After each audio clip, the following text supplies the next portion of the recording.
మాఘపురాణం 10వ అధ్యాయం రుక్షకయు బ్రాహ్మణ కన్య వృత్తాంతము.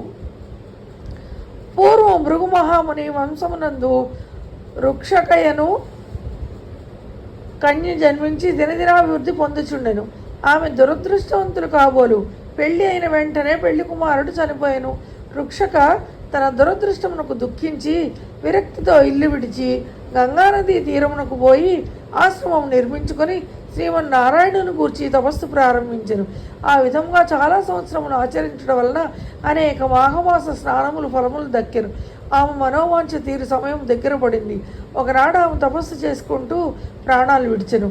ఆమె చాలా సంవత్సరములు వైకుంఠమందే ఉండి తర్వాత బ్రహ్మలోకమునకు పోయెను. ఆమె మాఘమాస వ్రతము ఫలము కలిగిన పవిత్రురాలగుటచే బ్రహ్మదేవుడు ఆమెను సత్యలోకంలో దేవకార్యములు తీర్చుటకు అప్సర స్త్రీగా చేసి తిలోత్తమ అనే పేరుతో సత్యలోకమునకు పంపెను. ఆ కాలంలో సుందోపసుందులనే ఇద్దరు రాక్షస సోదరులు బ్రహ్మను గూర్చి ఘోర తపస్సు చేసిరి.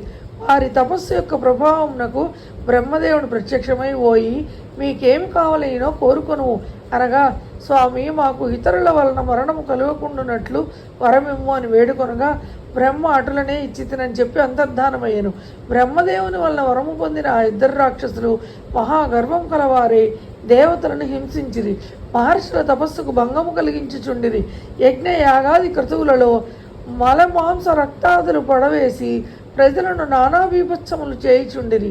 దేవలోకమునకు దండెత్తి దేవతలందరినీ తరిమివేసిరి.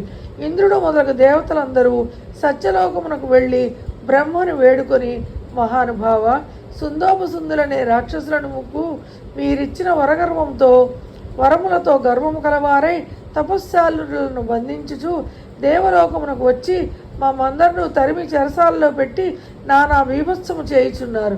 కాన వారి మరణమునకు ఏదైనా ఉపాయం ఆలోచించు అని ప్రార్థించిరి. బ్రహ్మ దీర్ఘముగా ఆలోచించి తిలోత్తమను పిలిచి, అమ్మాయి, ఈ సుందోపసుందులను రాక్షసులకు ఇతరులెవరి వల్లనూ మరణము కలగదని వరము ఇచ్చి ఉన్నాను.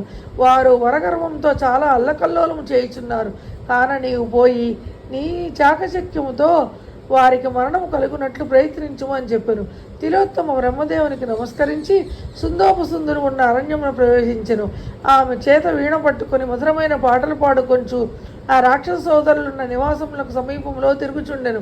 వీణానాదమును ఆమె మధురగానమును విని ఆ దానవ సోదరులు అటు ఇటు తిరుగునట్లు ఆమెను అనుసరిస్తూ ప్రేక్షకుల వలె వెంటాడుచుండిరి. నన్ను వరింపుము అని తిలోత్తమును ఎవరికి వారు ప్రతిమలాడసాగిరి. అంతటా తిలోత్తమ, ఓ రాక్షస